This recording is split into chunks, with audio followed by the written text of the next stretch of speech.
Hello, welcome to proing CS. आज हम economic and business commercial law के cases start कर रहे हैं। तो let's see some of the cases. Okay, so यहाँ पे हम स्टार्ट करें कंपटीशन एक्ट के केसेस के साथ। उसमें क्या क्या चीजें ऑब्जर्व करेंगे और कैसे कैसे उसको समझेंगे। Let's see and understand that. ठीक है, तो यहाँ पे पहला केस लेते हैं। अभी रिसेंट पेपर में केस आया भी था, तो केस स्टार्ट हो गए हैं, तो लेट्स अंडरस्टैंड। तो यहाँ पे पहला केस ऐसा है कि पॉली लिमिटेड है। Poly limited is hereinafter referred as a seller. ठीक है, and manufacturer of a footwear. तो जैसे बाटा कंपनी होती है या कोई फुटवेयर कंपनी है, पॉली लिमिटेड भी फुटवेयर मैन्युफैक्चरर है। And they enter into agreement with city traders, ठीक है, for the purchase of its product. तो इन दोनों के बीच में एग्रीमेंट हुआ है, ये बात तो समझ में आ गई। The agreement includes among other thing following clauses. ठीक है, एंड एज अ स्टूडेंट मैं जनरली क्या करता हूँ, लास्ट में देख लूँ मुझे एक्सपेक्ट क्या किया गया है। So they have requested to examine the relevant provisions of competition act for validity of the above clause. ठीक है, वो जानना चाहते हैं whether the clauses are valid in all respect और नॉट। तो क्या क्या स्टेप्स लेंगे, देखो, the purchaser shall not deal in the goods, products, articles, whether by name call or whatever nature। मतलब एक तरह का रिस्ट्रिक्शंस डाले। तो अगर आपको याद आता है, हमने कुछ पढ़े थे, time agreement, exclusive supply agreement, exclusive distribution, refusal to deal, resale price में। हाँ हाँ हाँ, एग्जैक्टली। तो यहाँ पे purchaser shall not deal in the goods. Okay, एक तरह का रिस्ट्रिक्शन है, एक तरह का प्रोहिबिशन है। तो मैंने आपसे कहा था कि जब भी एक तरह का रिस्ट्रिक्शन आता है, एक तरह का प्रोहिबिशन आता है, ओके, एक तरह का प्रोहिबिशन आता है, और क्या इसमें नेगेटिव वर्ड है जिससे कॉन्ट्रैक्ट कैंसिल हो जाएगा? नहीं ना। तो इसमें मतलब रिफ्यूजल टू डील होने का चांस नहीं है, पर रिस्ट्रिक्शन तो है। तो ये एक तरह से एक्सक्लूसिव सप्लाई एग्रीमेंट हो गया। ठीक है, तो अपने नोट्स में हम लोग पेंसिल से जैसे मार्क कर लेते, कर लिया। फिर that the purchaser shall not sell the goods manufactured by the seller outside the municipal limits of Secunderabad. अब ये एरिया स्पेसिफिक है, यहाँ पे एरिया दिया हुआ है कि कहाँ पे आपको बेचना है। तो इस तरह से ये एक्सक्लूसिव डिस्ट्रीब्यूशनशिप एग्रीमेंट हो सकता है कि ये आपको इसी एरिया में डील करना है, इसके बाहर नहीं डील करना। Okay, and that the purchaser shall sell the goods manufactured by the seller at a price embossed on the label of the footwear। okay, इसका मतलब ये जो फुटवेयर है, ये जो पर्टिकुलर फुटवेयर है, इसके ऊपर जो प्राइस लगा होगा एमआरपी, ओके, इसको बोलते हैं एम्बॉस प्राइस, इसको बोलते हैं एम्बॉस प्राइस। तो आपको बोला गया है इस एम्बॉस प्राइस पे ही बेचना है। ठीक है, however the purchaser is allowed to sell the footwear at a price lower than the embossed price। तो अगर परचेजर प्राइस कम करना चाहे तो कर सकता है। कहीं ना कहीं ये मुझे रीसेल प्राइस मेंटेनेंस जैसा लग रहा है, लेकिन रीसेल प्राइस मेंटेनेंस में तो the manufacturer has to reduce the price, लेकिन यहाँ पे मजे की बात क्या है, the purchaser will be able to reduce the price. ओ, तो ये रीसेल प्राइस मेंटेनेंस जैसा लग तो रहा है, लेकिन रीसेल प्राइस मेंटेनेंस है नहीं।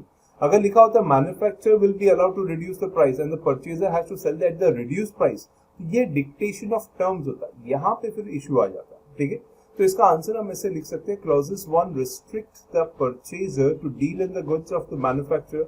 हाँ, अगर आप चाहो तो एक्सक्लूसिव प्राइस मेंटेनेंस वो सब के बारे में भी डिस्कस कर सकते हो। ओके, एग्जामिनेशन में करोगे तो और भी अच्छा होगा, what is 5 of the heads and section 3 के हिसाब से। Okay, I am just coming directly to the point. So यहाँ पे clause 1 restricts the purchaser to the manufacturer other than the seller. बराबर, तो ये एक तरह का एक्सक्लूसिव सप्लाई एग्रीमेंट है, it is exclusive supply agreement and this is the contravention of the act. बराबर, and clause 2 में it restricts the purchaser to sell the goods within a specified area। तो ये एक तरह से exclusive distributionship agreement है, hence it is a contravention to the act or could be a contravention, क्योंकि बाकी सारे terms हमको दिए नहीं है, तो we have not seen the entire agreement। so per se जितना हम देख रहे हैं उसके हिसाब से could be a contravention। okay, and thirdly this clause 3 stipulates resale price but it allows the purchaser to sell the goods at a lower price than the stipulated। So it is not a resale price maintenance, hence it is a valid clause। अब ये समझ में आया? Okay, so you have to properly identify whether it's a proper clause or not। ठीक है, उसी तरह एक और दूसरा क्वेश्चन देखते हैं। The central government has formed an opinion that Mr. CBM he is a member of CAC and he abused his position, उन्होंने अपनी पोजीशन अब्यूज की थी, ठीक है, which may be prejudicial to the public interest, ठीक है, as a member of the commission, okay, and examine the powers of the central government in this regard, ठीक है। अभी देखो, अगर कोई पर्सन अब्यूज करता है तो जहां तक हमने पढ़ा है सेंट्रल गवर्नमेंट उसको निकाल सकता है। फिर वापस से पढ़ते हैं, mister BBM has abused his position which is prejudicial to the public interest. ओ, ये लाइन इंपॉर्टेंट हो गई, क्यों? क्योंकि इसमें ये लाइन के वजह से सेंट्रल गवर्नमेंट को सुप्रीम कोर्ट को एक रेफरेंस करना पड़ेगा when the matter is prejudicial to the public interest. ऐसा हमने सेक्शन 11 एंड 12 में किधर पढ़ा हुआ है, ठीक है। सो यहाँ पे central government has to make a reference to the supreme court and तब निकाला जाएगा, ओके। ये क्लिक होना चाहिए, फाइनेंशियल पोजीशन, ओके, अफेक्ट करता है या प्रीजुडिशियल टू पब्लिक इंटरेस्ट, दो ऐसे क्लॉजेस थे। तो हमारा आंसर हो सकता है कि central government should make a reference to the Supreme Court whenever it forms an opinion that the member has acquired financial interest in the enterprise, and the Supreme Court shall hold an inquiry and decide on the question of removal of members. It is the Supreme Court who has to decide, and the central government can remove a member of the commission from the office on report of the Supreme Court. So इस तरह से member का removal हो सकता है, ठीक है। उसी तरह एक और क्वेश्चन बन सकता है, जैसे mister ZPM is appointed as a member of the competition commission of India by the central government, ठीक है। He has a professional experience in international business of 12 years. अरे कितना चाहिए एक सीसीआई में आने के लिए? 15 इयर्स, बराबर। और वो मेंबर है 12 years, which is not a proper qualification, लिखा भी हुआ it is not a proper qualification. Now pointing out this defect, Mr. YKG, against whom the commission gave a decision, invalidated the proceedings of the commission and reference the matter। इसका मतलब ऐसा हुआ है कि 3 members हैं, यहाँ पे 3 members है, एक चेयरपर्सन बैठा होगा और एक मेंबर 1 और एक मेंबर 2, और ये मेंबर 2 का लेट्स से एक्सपीरियंस है 12 इयर्स का, एक्सपीरियंस 12 इयर्स का है। 12 इयर्स का एक्सपीरियंस की वजह से ये एक प्रॉपरली कॉन्स्टिट्यूटेड बोर्ड नहीं है, ओके, एक प्रॉपरली कॉन्स्टिट्यूटेड बोर्ड नहीं है, वैसे जो 2 मेंबर भी हो जाएंगे। एज अ रिजल्ट यहाँ पे जो 2 पार्टीज उनके सामने अपीयर करती है, इसमें से YKJ इस बारे में हार गया, he has lost the case, और ये एलिगेशंस रेज कर रहा है बिकॉज इसका एक्सपीरियंस 12 ईयर्स है, ओके, ये एलिगेशन रेज कर रहा है क्योंकि उसका एक्सपीरियंस 12 ईयर्स है, इसके वजह से वो हार गया। क्या वो इस एलिगेशन के बेसिस पे अपील कर सकता है? क्या वो इस एलिगेशन के बेसिस पे अपील कर सकता है? क्या वो इस एलिगेशन के बेसिस पे इसका ऑर्डर ओवरराइड कर सकता है? That is the question, okay, that is the question, because यही चीज यहाँ पे पूछी गई है कि examine with reference, that is he wants to invalidate the proceedings. Can he invalidate the proceedings?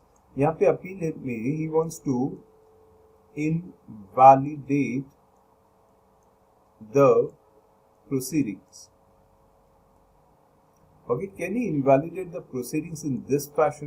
तो हमने पढ़ा है he can not because section 15 में लिखा भी था कि if there is any kind of problem in the constitution of the board, okay, ZPM should have the professional qualification of not less than 15 years, बराबर है, but this disqualification will not invalidate the proceedings of the commission under section 15।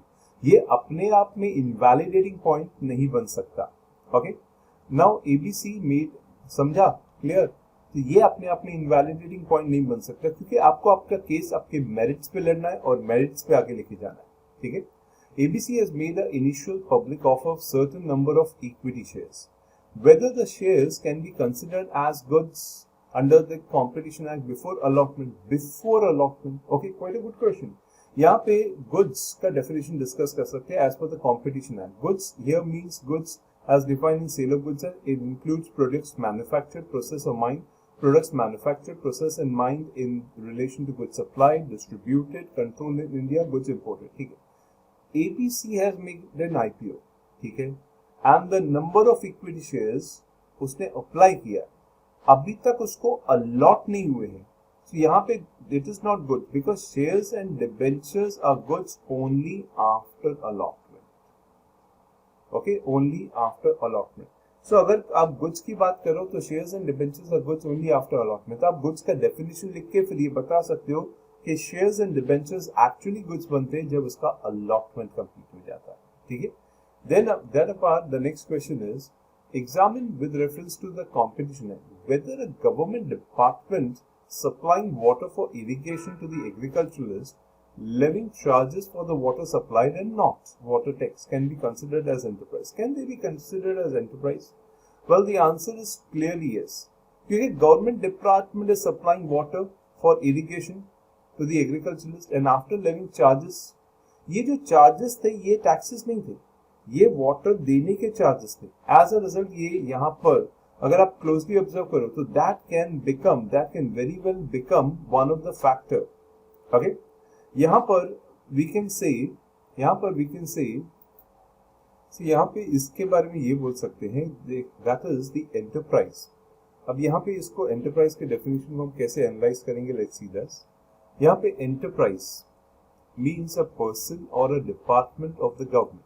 मतलब आपने पहले conclusion दे दी कि ये अपने आप में एंटरप्राइज है क्योंकि ये चार्जेस ले रहा है टैक्सेस के अगेंस्ट. अब उसको हेल्प आउट, दैट इज उसको सामने प्रोविजंस लिख के समझाने के लिए आप डेफिनेशन का यूज कर सकते हो. That is any kind of government जो पर्सन या डिपार्टमेंट है, तो एंटरप्राइज के डेफिनेशन में गवर्नमेंट भी इंक्लूड होता है. ये आपने हाईलाइट करके दिखा दिया. In relation to any kinds of production, storage, supply, distribution, acquisition of goods or provision of any kind of services. आप चाहिए तो इन्वेस्टमेंट्स वगैरह वो सब भी बता सकते हो. और ये भी बता रहे हो कि but it does not include a activity of the government relating to sovereign function. तो ये जो एक्टिविटी इन्होंने की है जहां पे वाटर सप्लाई करने के पैसे चार्ज किए हैं, ये सोवरेन फंक्शन नहीं. अगर ये सोवरेन फंक्शन होता तो फिर यहाँ पे इंक्लूड नहीं होता. Okay, including all the activity carried out by the Department of the Central Government with atomic energy currency, ये उसके sovereign functions है. वाटर सप्लाई भी उसका sovereign function है, लेकिन उसके लिए फिर वो taxes लेता है, स्पेशल चार्जेस नहीं लेता. ठीक है, तो ये आप अच्छे से एग्जाम में समझा सकते हो कि गवर्नमेंट डिपार्टमेंट भी अपने आप में एक एंटरप्राइज हो सकता है. ठीक है, एक अच्छा क्वेश्चन था. Mango producers in Lucknow they have entered into an arrangement whereby they have decided not to sell the product below the certain price. Now, this arrangement has been made in writing but not intended to be enforced by legal proceedings. You have to examine whether the arrangement shall fall within the jurisdiction of agreement. क्या interesting question. क्या ये agreement है? अभी तक हम लोग contract act पढ़ के आ रहे थे जहां पे एनफोर्सेबिलिटी ऑफ लॉ और सब चीजें आती थी, लेकिन ऐसा एग्रीमेंट जहां पे एनफोर्सेबिलिटी वगैरह है नहीं. तो कॉम्पिटिशन एक्ट का डेफिनेशन हम सेक्शन 2 क्लॉज बी में लिख सकते हैं कि agreement includes any arrangement or understanding or even action in concert whether or not such arrangement, such understanding, such action is formal or in writing. Whether or not such arrangement, such understanding is intended to be enforced by legal proceedings. And applying this above provision, can it be said that the arrangement which is there amongst the mango producers not to sell the mango below a certain price, does it amount to an agreement? The answer is yes. Okay, the arrangement need not be in writing, but yet it can amount to an agreement. Because agreement चाहे writing में हो नहीं writing में हो, लेकिन फिर भी वो अग्रीमेंट हो सकता है. ओके, सो ऐसा कोई लॉ में नहीं लिखा कि स्पेशली कॉम्पिटिशन एक्ट में कि ये राइटिंग में ही होना चाहिए, तो ये अग्रीमेंट भी हो सकता है. और इसी तरह का एक सिमिलर अच्छा question, okay, the coconut producers in Tiruvannamalai, Tamil Nadu, they formed a association to control the production of coconuts. You have to refer the competition act and examine whether the association of the coconut falls within the jurisdiction of the term cartel. Are they forming cartel? Yes, cartel includes association of producers, sellers, distributors, traders who by their arrangement amongst themselves limit, control the production, distribution, sale price of the goods. Yes sir. And accordingly this association has been formed by the production of coconut producers. So are they forming cartel? Yes, they are forming cartel for all purposes. Okay, because चाहे आप इसको association बनाते हो, आप उसको production maybe you are doing it for a healthy purpose, makes no difference कि excessive production हो गया, प्रोडक्शन कंट्रोल करो, बट येट ये प्रोडक्शन कंट्रोल करने का एसोसिएशन भी एक तरह से कार्टेल बन जाता है. So yes, it is a cartel and it will be included in the definition of cartel. एक interesting question, another one. After ceasing to be a member of Competition Commission of India from 31st March 2017, Mr. MKP was offered a position of executive director with a good remuneration or appropriate remuneration from 1st April. दो organisation ने offer दिया था, एक था HLL Limited. It's a private sector public limited company whose case was disposed of by the Competition Commission in the month of February 2017. So आपको साफ साफ दिया है कि एक ऐसी कंपनी ने ऑफर दिया है जिसका case competition commission of India के सामने था. यही बेल क्लिक करना चाहिए, सामने था, मतलब that was a party to the litigation जब ये केस हुआ. ओके और दूसरा ऑफर लाइफ इंश्योरेंस कॉर्पोरेशन से है. Okay and you are required to state whether relevant provisions of competition act in respect of this thing is available और not. Okay so यहाँ पे हम आंसर में क्या लिख सकते हैं, देखो the chairperson and the members of the commission, मुझे सेक्शन 12 हिट हो रहा है. वो 2 साल के लिए किसी को ज्वाइन नहीं कर सकते, मेरे दिमाग में वो हिट होता है. एज अ स्टूडेंट मैं उसको लिख के आता हूँ. मैं लिखता हूँ उस चेयरपर्सन और member of the commission, they cannot accept employment if they are connected with the management and administration of the enterprise, which has been a party to the litigation, which has been a party to the any kind of proceedings. कितने period के लिए? For a period of 2 years from the date when they cease to hold the office. 2 years from the date when they cease to hold the office. So the provision is not applicable for any employment जो central government, state government, local authority और corporation में आती है. ये provision is not applicable for central government, state government, local authority और any other corporation. तो इसका मतलब ये जो कंसिडरेशन है, कंसिडरेशन जो हम इस पॉइंट्स को कंसिडर कर रहे हैं, उसके बाद हम ये बोल सकते हैं कि HLL के साथ, that is MKP will not be able to accept the offer of HLL for 2 years. Clear है? 2 साल तक ज्वाइन नहीं कर सकता. लेकिन क्या वो LIC कॉर्पोरेशन ज्वाइन कर सकता है? तो yes.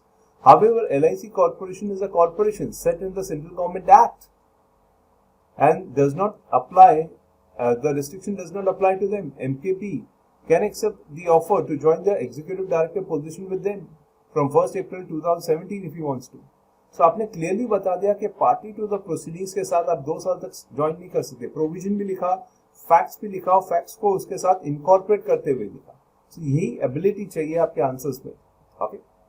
And then another good question, competition. Truck manufacturing company, they propose to enter into a distributorship agreement requiring the dealers not to sell the trucks out of the other manufacturers and not to sell the trucks outside the territories also. Examine with reference to competition act whether this agreement will be constructed as anti-competitive and void. यहाँ पे 2 चीजें दी गई है. एक तो उनको restriction डाला गया not to sell the trucks of the other manufacturers. दूसरी बात बोली गई है कि they should not be selling the trucks outside the territories. इन 2 चीजों में 2 चीजें क्लिक होती है यार. एक एरिया दिया है और साथ में एक तरह से रिस्ट्रिक्शन भी डाल रहा है. एरिया दिया है और साथ में एक तरह से रिस्ट्रिक्शन भी डाल रहा है. तो मतलब एक्सक्लूसिव सप्लाई भी हो सकता है, एक्सक्लूसिव डिस्ट्रीब्यूशनशिप भी हो सकता है और दोनों भी हो सकता है. ऐसा लॉ में ये तो नहीं लिखा कि दोनों नहीं हो सकता, हो सकता. So agreement in question restricts the dealer to deal in the goods of the other manufacturers and restrict to sell the goods outside the territory assigned to them. ये हमने question से लिया. This kind of arrangement is anti-competitive. This can be void. And any agreement which restricts in any manner the purchaser in the course of trade from acquiring or dealing with the goods other than that of the seller is an exclusive supply agreement. It is anti-competitive. और हम distribution का भी part लिखे आएंगे. The same time the agreement which limit, restrict or hold any good supply or allocate any area for the disposal of the sale is an exclusive distributionship agreement. It can be anti-competitive too. So हमने दोनों part समझा दिए कि it can be anti-competitive in this nature or that nature, but it can be anti-competitive. Clear? उसी तरह एक और interesting case था. केस ऐसे था, M&O Tyres is in the business of manufacture of automotive tires. Past 1 year. To increase the market share, the company has decided to reduce the prices. Okay. And the cost structure of the company is cost of production 5,000 per tire, cost selling price 6,000. The company starts selling tires at 5,200 rupees per tire. And other tire manufacturers make a complaint to the CCI that M&O Tyres is guilty of predatory pricing. Yes, good question. And reducing the competition and eliminating the competitors. 6,000 के tyre 5,200 में बिक. Advice tyres about predatory pricing, क्या वो predatory pricing के लिए guilty है? Whether the company is said to have indulged in the said practice of predatory pricing, और उसको अपने सेल्स रोकना पड़ेगा। आप एडवाइस क्या देखो, आप आंसर क्या लिख रहे हो? आप आंसर लिख रहे हो प्रीडेटरी प्राइसिंग का मतलब क्या है? Predatory pricing means sale of goods and provisions at a price which is below the cost of production to reduce the competition and eliminate the competitors from the market. यहाँ पे main object ये होता है to reduce the competition and eliminate the competitors. And to establish a case of predatory pricing, two elements are needed. First, the sale of goods and offering has to be below the cost of production, ये साबित करना होगा. And then the offer at a cost of production to eliminate and reduce the competition, ये साबित करना होगा. Clear? When we apply the above provisions, हम answer में लिख रहे हैं when we apply the above provisions, it can be argued that the company has not sold the tires below the cost of production, बराबर? Because cost of production 5,000 रुपया था और company 5,200 में दे रही थी। हाँ, 6,000 से कम था। यहाँ पे 6,000 के सामने और 5,000 के सामने का कंपैरिजन था। ये 5,000 से बड़ा है पर ये 6,000 से कम था, तो सेलिंग प्राइस से कम था लेकिन वो कॉस्ट ऑफ प्रोडक्शन से कम नहीं था। At the same time the company has started it's manufacturing tyre just 1 year back, तो ये डोमिनेंट पोजीशन पे भी नहीं है। तो अब्यूज तो करना दूर की बात, ये डोमिनेंट पोजीशन पे नहीं है। यही क्वेश्चन रिलायंस केस में भी आया था, जियो केस, कि रिलायंस अभी तक डोमिनेंट पोजीशन पे नहीं था।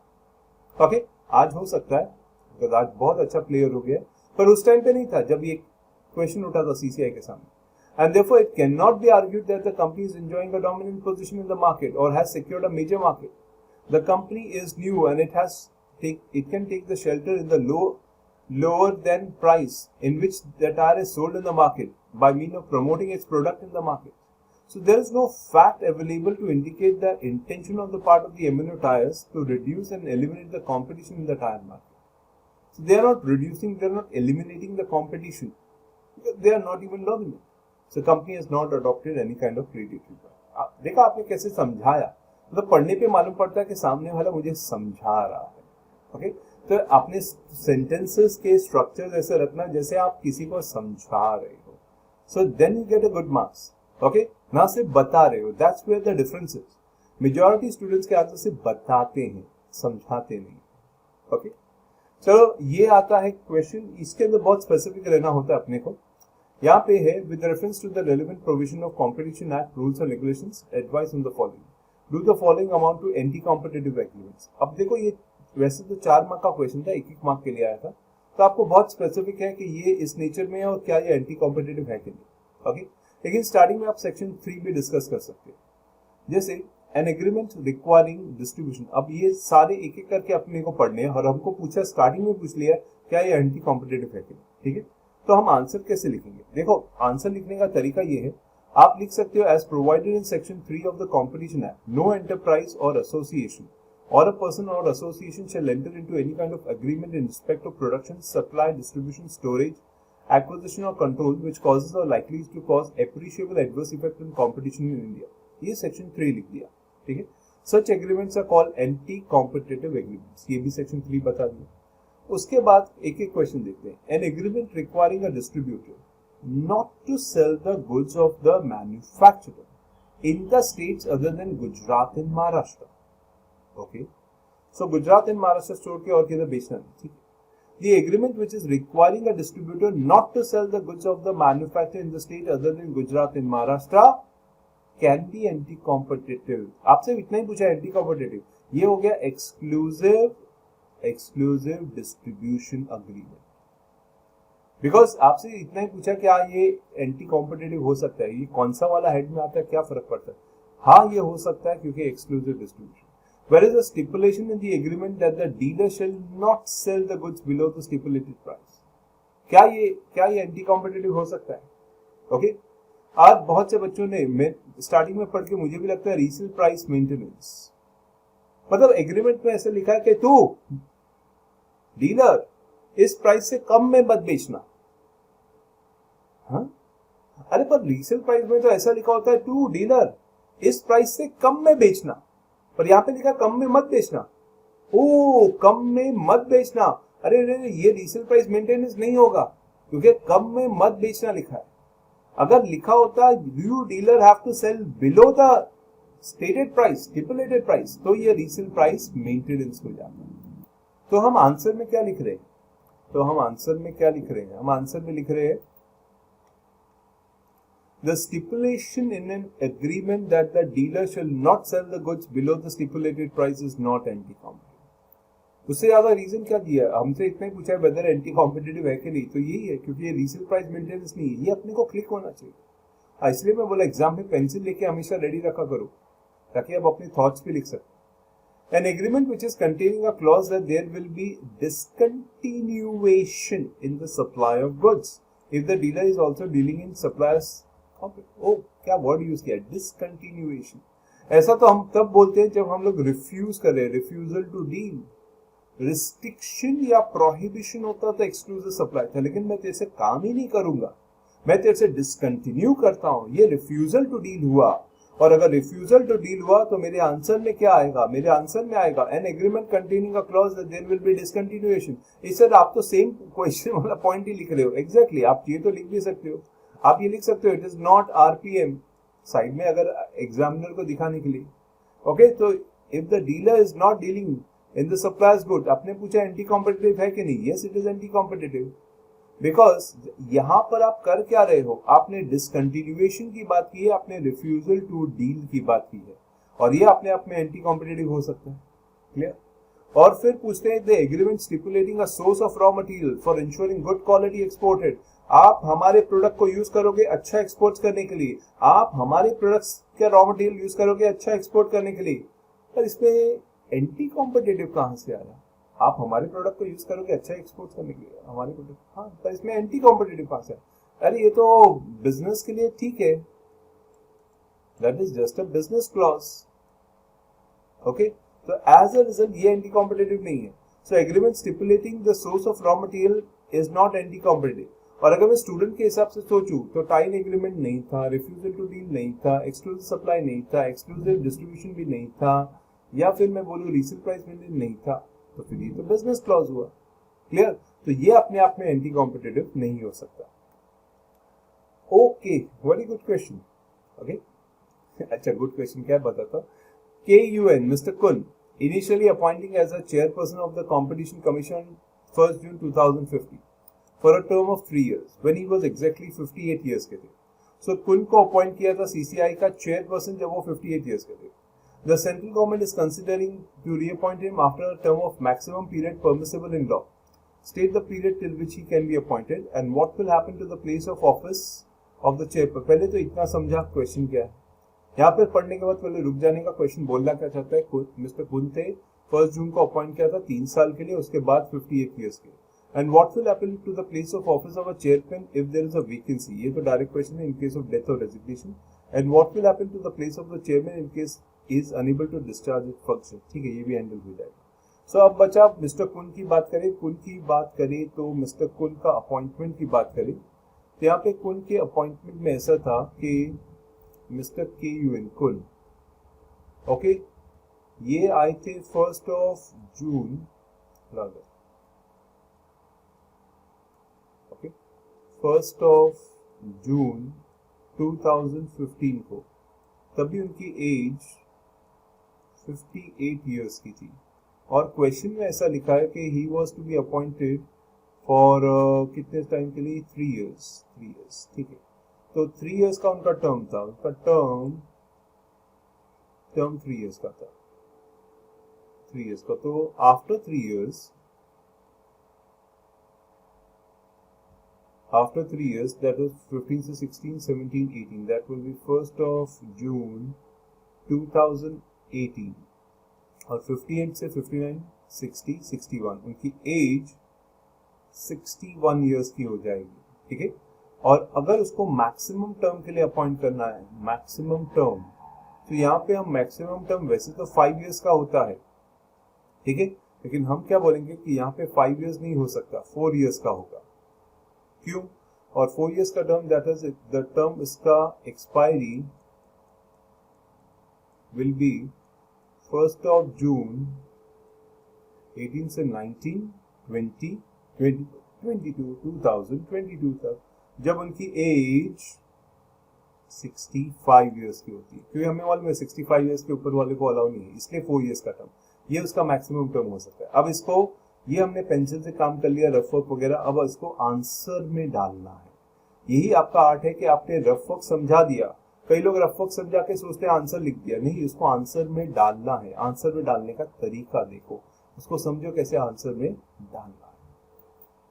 तो आंसर में डालने का तरीका हम ऐसे यूज करेंगे, according to section 10 of the competition act, the chairperson and every other member shall hold the office for a term of 5 years, ठीक है, from the date on which they enter into the office and shall be eligible for reappointment, ये भी बराबर लिख दिया। However, the no chairperson or member shall hold the office after he has attained the age of 65 years, ये हमने थोड़ा law बता दिया, ठीक। अब देखो थोड़ा फैक्ट्स के साथ उसको ब्लेंड करते हैं, कैसे, लेट्स सी। फिर हम लिखते हैं, in the instance case mister कुन was initially appointed as a chairperson of the competition on 1st of June 2050, ठीक है, for the term of 3 years when exactly he attend the age of 50 years। फिर लिखेंगे, after 3 years on 1st June 2018 Kun has attend the age of 61 years and the central government is considering of reappointing him for a maximum period of 5 years, ठीक है, but he cannot be reappointed for 5 years because he will attain the age of 65 years after completion of 4 years, that is 31st May 2022. Okay, so यहाँ पे in the event of the occurrence of vacancy, बस ये हमने समझा दिया कि 22 तक, और उसके बाद उन्होंने पूछा था वैकेंसी होगी तो क्या होगा, सीनियर मोस्ट मेंबर बिकम, और दूसरे में भी सीनियर मोस्ट मेंबर, तो वही समझाना है सेक्शन 4 के साथ सबसेक्शन 5 का part. So in the event of occurrence of any vacancy in the office of the chairperson, okay, by reason of death, resignation or otherwise, the senior most member will act as the chairperson, हम जानते थे, until the date on which the new chairperson appointed in accordance with the provisions of the act fill the vacancy or enters upon the office।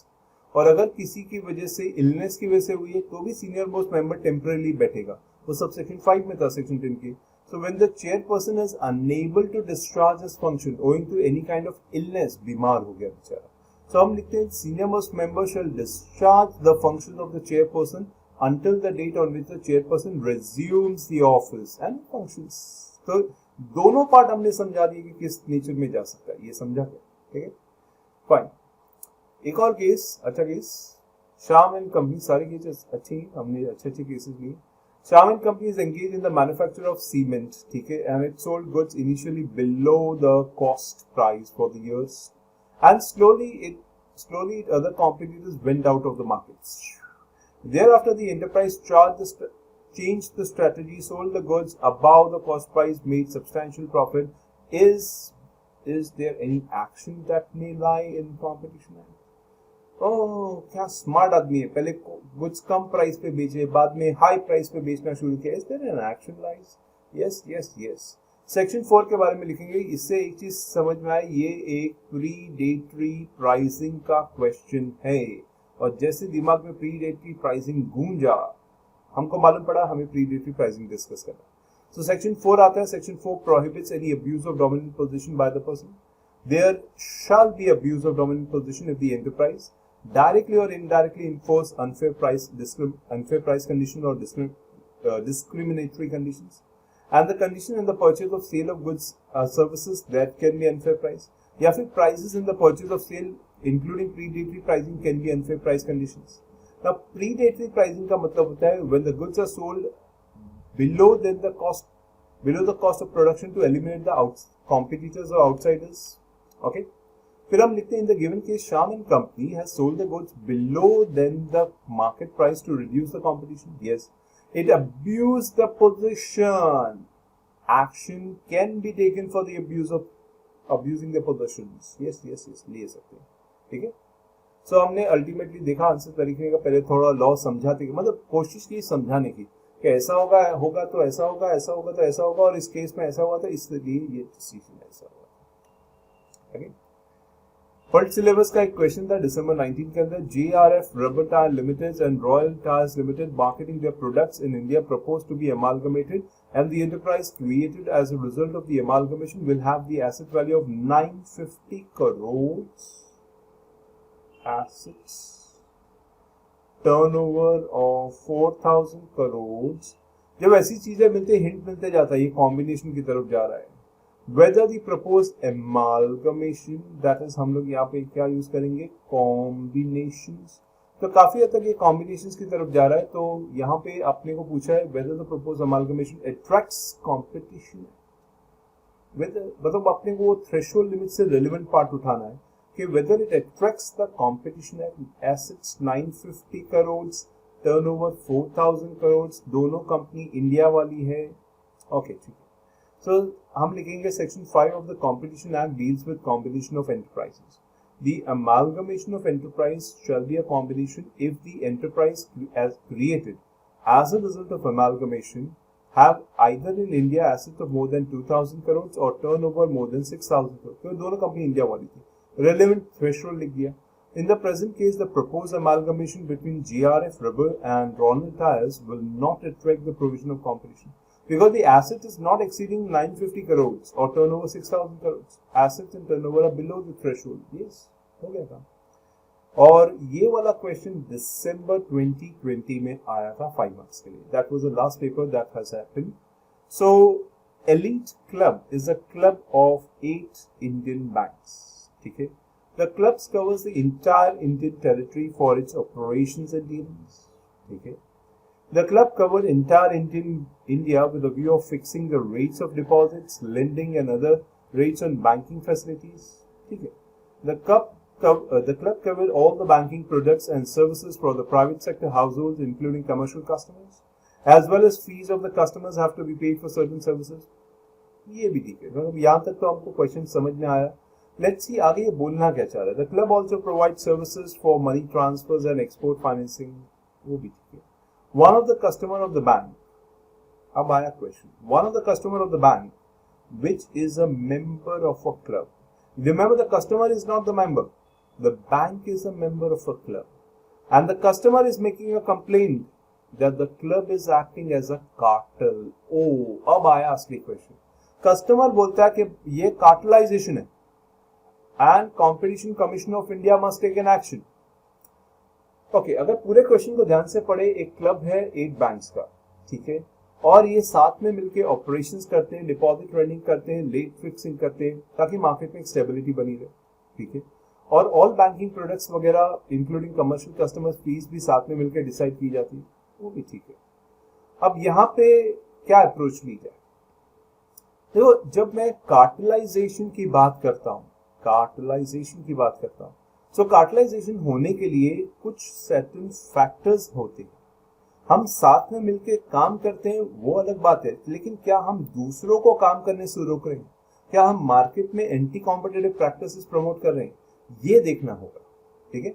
ये question actually 2018 का एक judgement भी था, उसमें भी आया था. In fact economic times, business standard, financial express, उसमें भी रिपोर्ट हुआ था.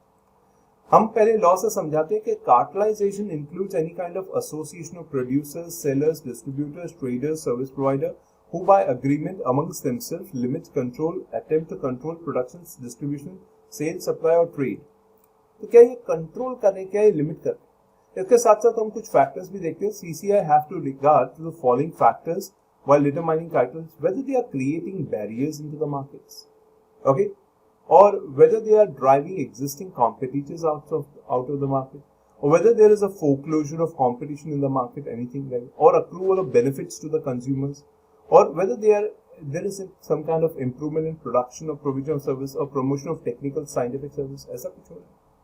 Now, in the given case, elite club of 8 members entering into the Indian banking system territory, the entire Indian banking system and fixing the rates of deposit and other rates per se, मतलब अपने आप में anti competitive कहाँ हुआ. ये लोग club है, agreed, ये लोग आपस में चीजें फिक्स करते हैं, एग्रीड, पर ये क्या दूसरों को करने से रोक रहे हैं, क्या कंपटीशन कम कर रहे हैं, या इससे ये साबित करो कि कंपटीशन कैसे इफेक्ट हुआ. नहीं हुआ ना. ये सारे बैंक्स अब भी आजकल कॉम्पिटिटिव प्राइसेस में अपने प्रोडक्ट्स को बेचने कर रहे हैं. ज्यादा से ज्यादा कस्टमर अपने पास आए, वही प्रैक्टिस चल रही है. तो कंपटीशन कम कैसे हुआ, क्योंकि जब तक कंपटीशन कम नहीं हुआ तब तक कंपटीशन कमीशन एक्शन कैसे ले. So competition commission anti competitive practice के बारे में ये एक बैंकिंग सेक्टर, जैसे मैंने बोला था, इन रे सीसीआई इन रे एक डिसीजन आया था 2018 में that there is actually no cartelization amongst the banks to determine the saving bank interest rate or service charge as there is no contravention of section 3. ये जजमेंट था CCI in re करके. Okay, तो किसी ने complain की थी, CCI ने order pass किया था कि just because they are fixing the interest rate, they are having common service charges, that does not mean they are anti-competitive. Okay, are they abusing the practices of competition? So in the given case, fixing the rates of deposit or lending or other rates and banking facility or providing money transfer or export servicing is not per se anti-competitive till it has an appreciable adverse effect in the relevant market. That was a judgment and that's what exactly could be applicable over here. Because पढ़ने के बाद तो ऐसा लगता है हाँ यार club में इन लोग ने ऐसा किया होगा वैसा किया होगा, ये हमारे अजम्पशन से इन्होंने ऐसा किया होगा. जो किया है वो आपके सामने रखा गया और जो रखा गया है उसमें एंटी कॉम्पिटिटिव नेचर्स नहीं दिख रहा था. ठीक है, तो यहाँ पे इतनी बात समझने के बाद समझ में आया कि एंटी कॉम्पिटिटिव. ओके, ऐसे एग्जाम में अगर क्वेश्चन आए तो उसको कैसे टैकल करना है, क्या टैकल करना है, अब मैंने आपको समझाया है. अच्छे से एग्जाम में उसको टैकल करना और नेक्स्ट टाइम मिलेंगे. Bye bye.